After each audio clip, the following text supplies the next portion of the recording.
Fala galera, bem-vindos a mais um episódio do Imob Talks. Hoje o tema vai ser renda passiva com aluguéis de imóveis, galera. Estamos aqui hoje com Guaraci Nakamura e na conexão Jacareí BH com Marcela Carilo e Fernando Merli. Antes de começar, vou pedir para vocês, deixem o sininho ativado para receber uma notificação toda vez que tiver novos episódios. Semanalmente a gente lança novos episódios aqui. Inscreva-se no canal do YouTube do Imóvel Talks e siga o Imóvel Talks na rede vizinha do nosso Instagram. Combinado? Uma pausa no vídeo que eu tenho um presente para você. Nós fizemos um mini curso de matrícula e avaliação. Nesse mini curso a gente destrincha tudo sobre matrícula, registro, averbação. Você vai entender de ponta a ponta o documento mais importante do mercado imobiliário. E de quebra, vai aprender a avaliar imóveis, especialmente casas, que é onde tem o maior lucro hoje nas operações imobiliárias. Para receber esse mini curso gratuito, clique aqui na descrição do vídeo, tem um link para você se cadastrar, receber esse mini curso e acessar gratuitamente agora. Vamos voltar ao vídeo, tem uma boa aula. Guaraci Nakamura. A gente trabalha muito com ganho de capital, compra e revenda, mas um aluguelzinho pingando todo mês tem, e olhe se tem, aquele valor especial também. O que você acha sobre essa renda passiva, né? O que você acha de colocar imóveis aí para trabalhar para você, em vez de ter que aí todo dia ficar correndo atrás, labutando aí para ganhar uma renda extra? Eh, Vou admitir para você, Pedro, que o meu sonho futuro é ter muitos aluguéis cobrindo meus custos fixos. Esse é um objetivo meu futuro para daqui 10 anos. É claro que nesse momento, enquanto eu não sentir que eu tenho patrimônio suficiente para que ele renda o meu e cubra o meu custo fixo, eu estou multiplicando através de compra e venda e revenda de imóveis. Que eu penso? Hoje eu tenho 3 locações, uma minha mesmo e 2 que eu faço para minha família, né, que eu que fiz toda a operação e o aluguel fica para minha família, mais especificamente minha mãe. Eu que trabalho com imóveis populares, compra e revenda de imóveis populares, na minha grande maioria dos imóveis que eu tenho hoje, já são mais de 100 imóveis, o popular, ele costuma ser muito fácil de locação, mas assim, é ridiculamente fácil de você alugar um imóvel popular.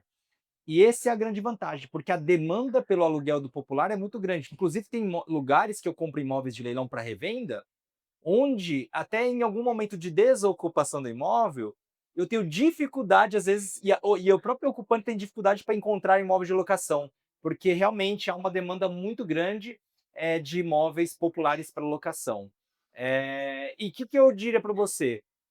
O ponto positivo é que há uma demanda muito grande, a facilidade de locação é muito alta, você consegue realmente trabalhar ali com um retorno sobre investimento no popular muito bom, acima do 0,5% que a gente vê no mercado residencial tradicional, porém, tem que ficar muito atento quanto às garantias locatícias. Essa é a parte, é o maior ponto de atenção que você tem quando a gente fala de locação de imóveis populares. Porque ali realmente a parcela de 300, 400, 500, R$ 600, ou até chegando a R$ 1.000 nas capitais, né? Por que não? Que ainda são imóveis populares, ela pesa demais no orçamento familiar. Então, uma primeira dica que eu daria para as pessoas que estão trabalhando com imóvel popular é ter muito cuidado na garantia locatícia, né? De realmente formalizar todo esse contrato de locação e, se possível, ter por trás uma empresa ou uma imobiliária que consiga realmente ter um pouco mais de contato ali, que consiga te dar um pouco mais de tranquilidade jurídica para que você, caso venha a ter alguma inadimplência, você também não realmente não demorar muito tempo para você agir, porque não adianta só falar assim: ah, não, eu vou lá e entro com uma reintegração de posse. Isso aí já é uma medida muito drástica e já que você já vai provavelmente ter um prejuízo nessa operação. Então, realmente ter alguém que atue de forma proativa, que, sabe, passou 20, 30 dias da inadimplência, já cobra, já fica em cima, porque esse é um risco realmente iminente na locação de imóveis populares. Perfeito, Guará. Ninguém quer deixar de ter renda passiva para ter uma renda ativa, porque se você tem maus pagadores, você tem que ficar lá de cima deles, ingressar, na verdade, com uma ação de despejo, isso dá trabalho. Então tem que saber gerir risco, gerir bons locatários. Eu vou até passar a bola para a Marcela, que eu sei que a Marcela já fez a gestão de 140 imóveis de locação, galera. Então, ela tem uma expertise para passar para a gente aqui de vários BOs que ela já viu para a gente evitar, porque de fato é inevitável que um bom aluguel, um imóvel bem comprado, vai te render aí mais do que o mercado paga de 0,5%. Você consegue aí 1%, 1,5%, mas você tem que saber escolher os seus imóveis e saber escolher também os seus clientes, né, Marcelo? Exatamente. Eu fiz a gestão de 140 imóveis para vários investidores, né, que têm essa estratégia de renda passiva,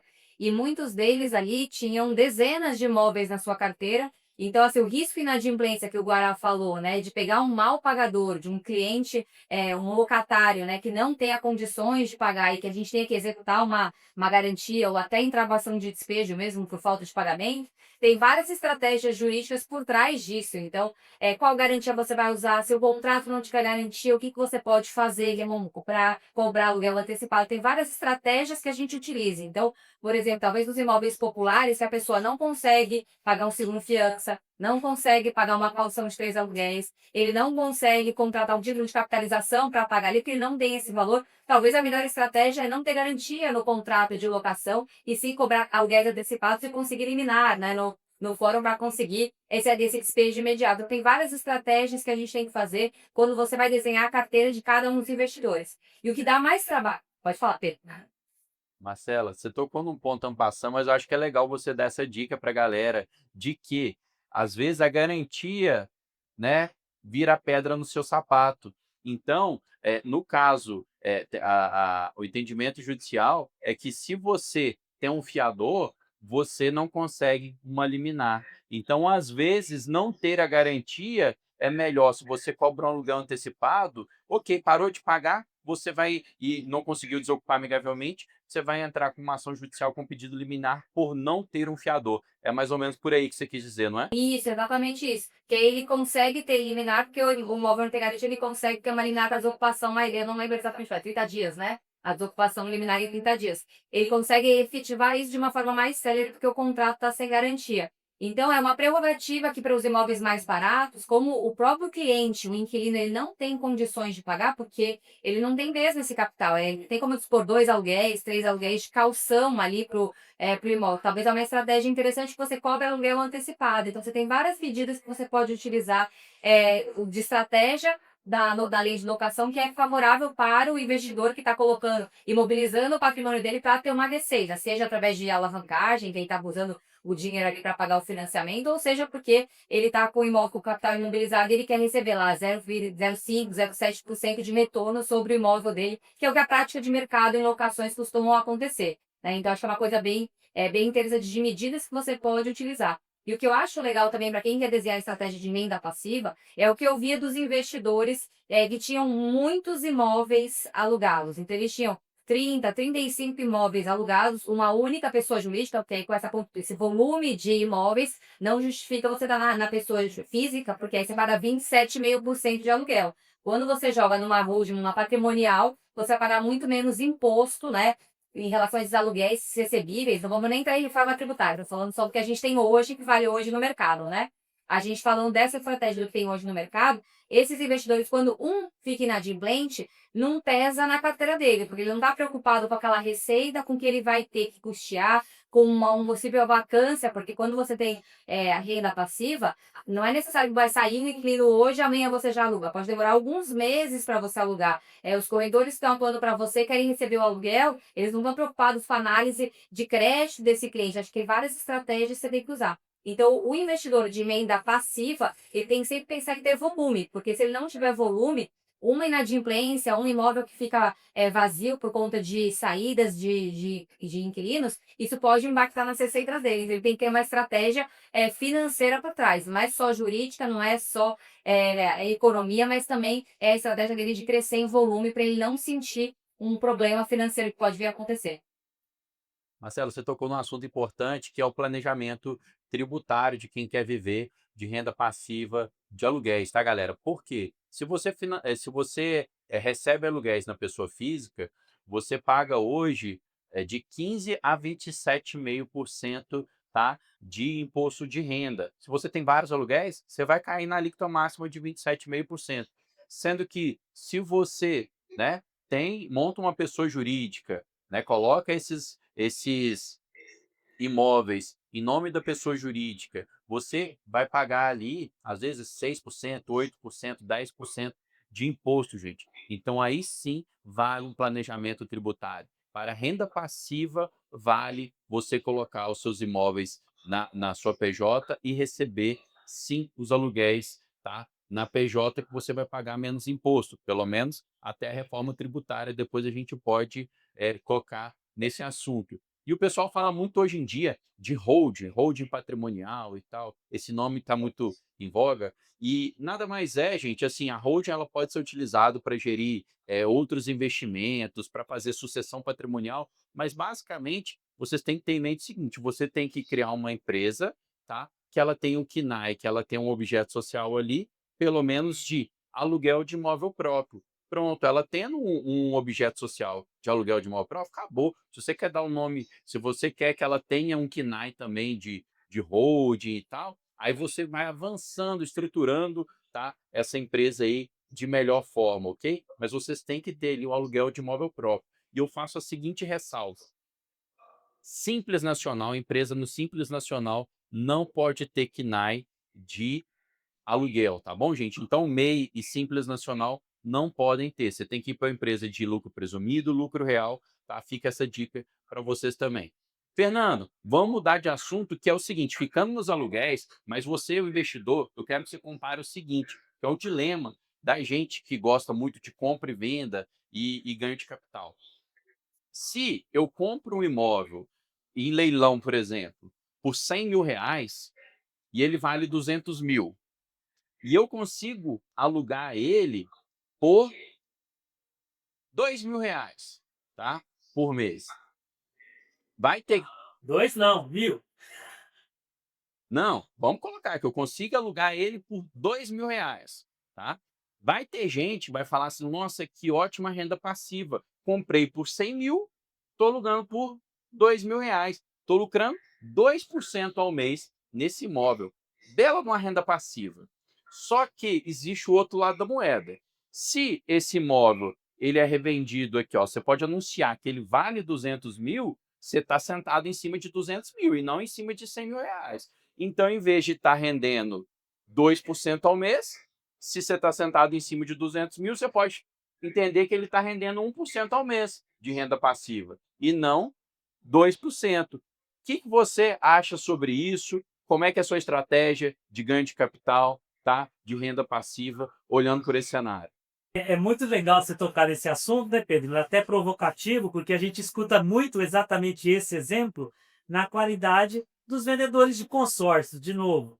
Por quê? Ele fala o seguinte: não, você compra no leilão por 100, recompra com consórcio por 200, você vai alugar e a estratégia não é do lucro, é do patrimônio. É para daqui 15 anos você ter trocentos imóveis. Não é, funciona assim. Né? E a gente fez uma live até com o vendedor de consórcio, onde comprovamos com matrículas exatamente o quanto você consegue crescer de uma forma muito mais rápida. Então, arrematei por 100, ele vale 200, eu não vou comprar ele por 200, eu quero por 150, eu venho 50. Se eu tiver 2.000 de aluguel por ano, né, por mês, nesse imóvel, o que vai me dar de receita? 24 mil no ano. Peraí, mas ali rapidamente eu já dupliquei, eu consegui 50, 60, 70 de lucro naquele imóvel. Estou comprando e vendendo. Eu já consegui 3, 4 anos de aluguel nele, né? Ou seja, fazendo a compra e venda. E recompro e faço de novo. A contradição da galera que faz essa conta é exatamente nesse oposto. Ah, o imóvel você não compra de novo, é difícil de você replicar. Não, é fácil, a gente faz isso todo dia. A gente tem essa facilidade em replicar, né? Mas na questão da locação, o que eu acho mais importante do que só a renda? A gente está falando aqui sobre a questão do investimento, olhando pelo lado do nosso como investidor. Então eu tenho ali uma receita, onde eu recebo todo mês, um valor proporcional ao meu investimento, que é aquele imóvel que está lá paralisado, destinado para aquela finalidade. E o que isso implica? Implica que a gente sempre fala, leilão de imóveis, que é o meu nicho. A gente lida com pessoas. Compra e venda de imóveis, a gente lida com pessoas. E locação, a gente lida com pessoas. Então eu tenho que entender que aquele imóvel ele está destinado à moradia de alguém, ele tem que atender a expectativa de alguém. E muitas das vezes nós, como investidores, não temos condições de deixar o imóvel apto a atender as expectativas daquela pessoa. Porque durante o uso acontecem N coisas de manutenção, de pintura, né? E vira e mexe, né? Aí você tem classes de inquilinos. Então, quando você pega um inquilino de alto padrão, ele realmente não vai fazer manutenção no imóvel. Ele quer que você deixe o imóvel em dia para ele. Você pega um imóvel de baixo padrão, os populares lá do Guaraci, a pessoa é até grata de você alugar para ele. Então ela vai manter em dia, ela vai ser mutual. E tem aqueles outros inquilinos que entram lá e falam, eu vou ficar aqui, depois até ele me tirar e depois eu vou arrumar outro. Isso daí faz parte do negócio das locações em si, né? Ou seja, tem para todos os tipos. Então, o mercado da renda passiva, da locação, ele é muito maior do que só taxa retorno. Ele implica ali em uma convivência, em um relacionamento com o inquilino. Aí entra a questão das imobiliárias. Eu tenho um grande amigo aqui que tem uma imobiliária gigante, ele tem um monte de imóvel de renda passiva, maravilhoso, e na imobiliária dele, ele inclusive oferece o serviço, olha, você quer antecipar 1 ano, 2 anos do seu contrato de locação? A gente tem um serviço. Então, por quê? Porque ele tem uma qualificação do inquilino.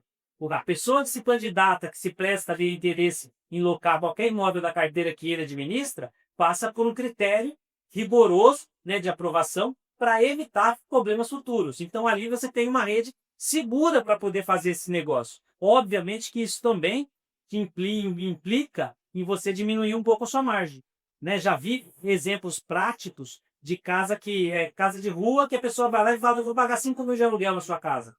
Cara, tá totalmente fora do mercado, tá muito acima do valor de mercado. Aí a pessoa entra, paga um mês e não paga mais. E aí depois para sair, aquele transtorno demora 6 meses para você tirar, entra um monte de situação, e quando sai você tem que gastar muito mais do que você recebeu para poder restaurar a casa do jeito que estava. Então tem prós e contras. Né? Eu tenho, dos mais de 40 imóveis que eu tenho na carteira hoje, e a gente vê muito isso na nossa comunidade Smart, dos inquilinos, dos arrematantes, que às vezes falam, olha, o imóvel está demorando para vender, eu vou colocar para alugar. Então você vai colocar por quanto tempo? Você coloca lá por 10 meses de locação, você ganhou 15 mil, 20 mil de aluguel, o que te atrapalhou uma venda, o que você tem que gastar depois 4, 5 para restaurar, sabe? Então, é o tipo de barato sai caro, de economia que não faz sentido, é uma receita, no meu entender, que a gente compra e vende, ela não entra na minha conta. Eu nunca vou contabilizar o aluguel que eu deixei de receber pelo tempo que o imóvel ficou parado à venda no mercado. Uma pausa no vídeo que eu tenho um presente para você. Nós fizemos um mini curso de matrícula e avaliação. Nesse mini curso a gente destrincha tudo sobre matrícula, registro, averbação. Você vai entender de ponta a ponta o documento mais importante do mercado imobiliário. E de quebra, vai aprender a avaliar imóveis, especialmente casas, que é onde tem o maior lucro hoje nas operações imobiliárias. Para receber esse mini curso gratuito, clique aqui na descrição do vídeo, tem um link para você se cadastrar, receber esse mini curso e acessar gratuitamente agora. Vamos voltar ao vídeo, tem uma boa aula. Perfeita colocação, tá, gente? Recebi esse pedido de ajuda essa semana. Uma casa aí que está encalhada, a pessoa falou assim, eu acredito que em 2027 vai melhorar.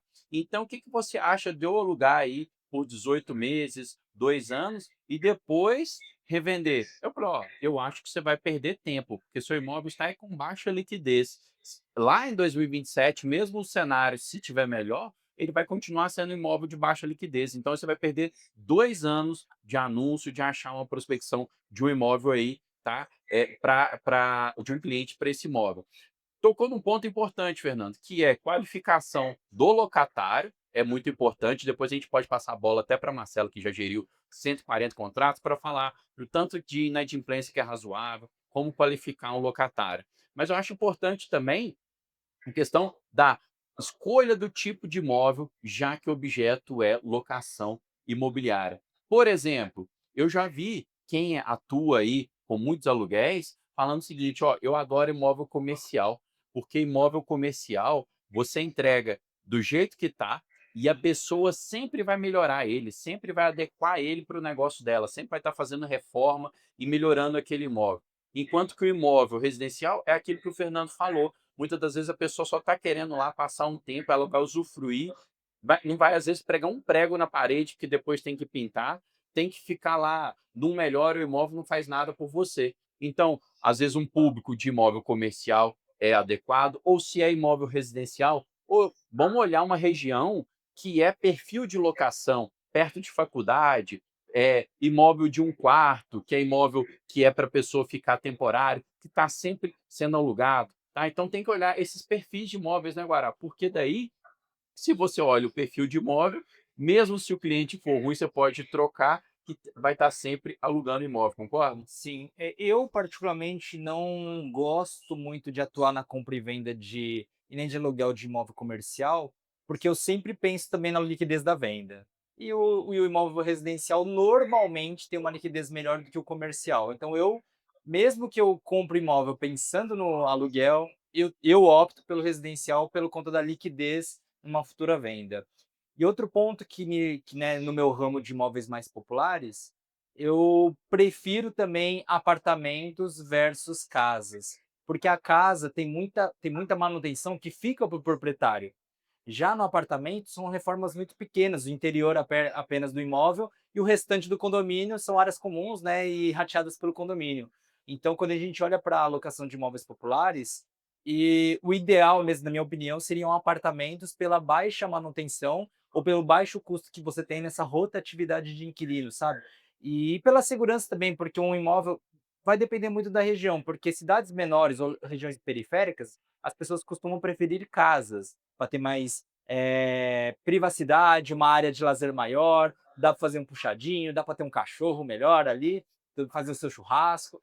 E então, cidades menores e regiões periféricas tende a ter mais liquidez a casa de rua ou uma casa de condomínio, mas que seja casa. O apartamento tende a ter mais liquidez em áreas urbanas, áreas que, né, o metro quadrado ali é mais caro.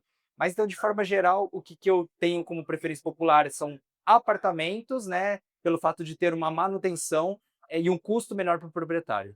Perfeito, concordo com essa estratégia, né? Então, para evitar manutenção alta, se é residencial, destinar para apartamento, e apartamentos tem mais busca onde, gente? Em regiões de maior densamento, em áreas metropolitanas, porque no interior, de fato, né, as pessoas preferem morar em casas.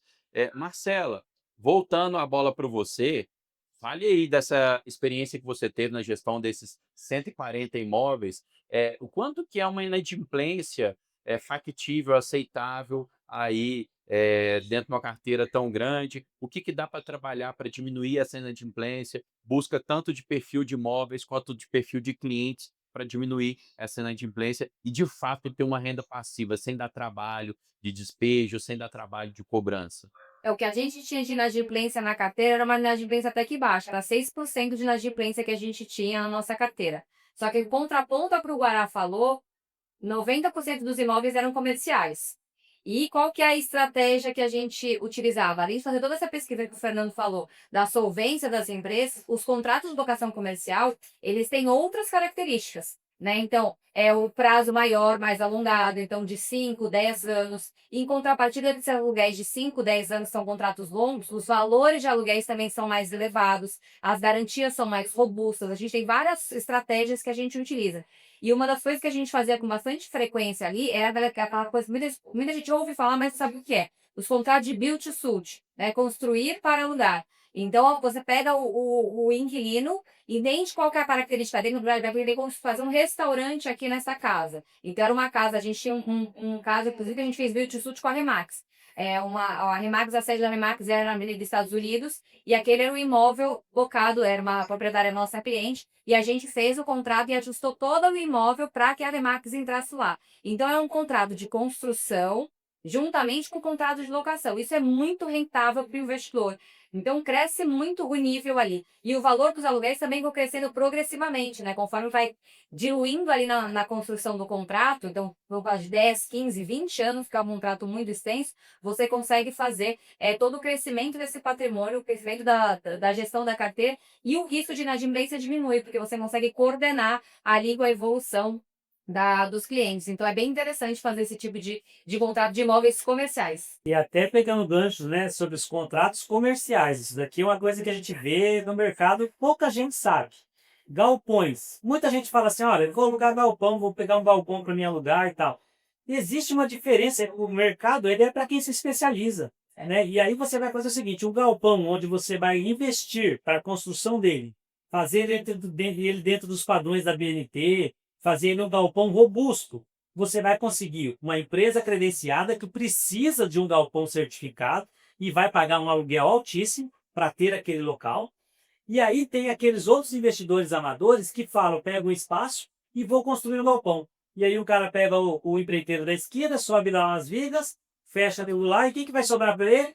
Vai sobrar inquilino ruim, muitas das vezes desmanche de caminhão roubado, entendeu? Desse tipo, desse nível, tá? Então, ou seja, o cara vai ter problema, não tem jeito. Então, quando você parte para a questão da locação de inquilinato, você tem que saber, também tem que ter conhecimento, você tem que saber onde você está pisando, né? Isso quando, muitas das vezes, você chega de inocente, aluga o seu imóvel, só tem uma casa, né?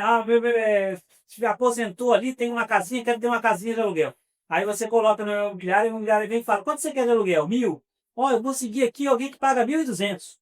E aí você vai e coloca na mão daquela imobiliária e a imobiliária começa a receber o aluguel e não te repassar. Eu já conheço vários casos que aconteceu sobre isso. Ou seja, de imobiliárias que fazem exatamente essa captação, fazem a negociação e depois não repassam. Então, a imobiliária dá o prejuízo para o locador. Então, isso é extremamente comum no mercado de hoje. Volta de novo, né, aquela perspectiva de dizer, olha, vai fazer qualquer coisa? Faça com segurança, faça com conhecimento, não tem jeito.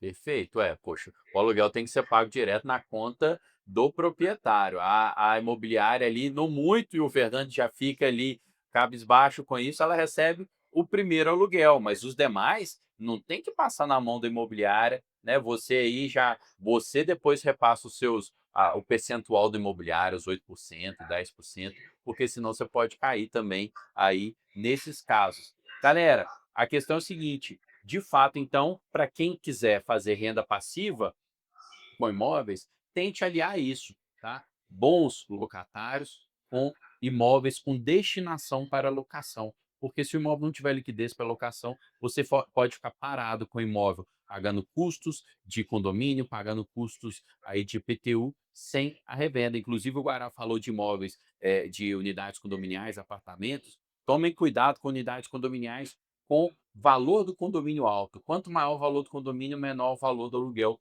que vocês conseguem pegar, tá joia? Então, esse bate-papo daqui foi para mostrar para vocês que sim, a renda passiva é boa, é tentador ficar na renda do ganho de capital, porque a gente ganha muito dinheiro, então quem está em fase de crescimento de patrimônio, às vezes tende a focar em compra e venda, igual o Guará colocou aqui, a gente faz muita compra e venda, a gente lucra muito, mas eu almejo, né, fazer uma renda passiva com aluguéis ao ponto de cobrir as despesas mensais e aí sim ter aquele colchão tranquilo para botar a cabeça no travesseiro e dormir tranquilinho, não é isso, Guará? Esse é o plano, ter paz futura. Perfeito, galera. Obrigado por acompanhar mais esse episódio. Se gostaram, curta o vídeo e compartilhe com pessoas que vocês gostem, viu? Grande abraço, até o próximo episódio. Tchau, tchau.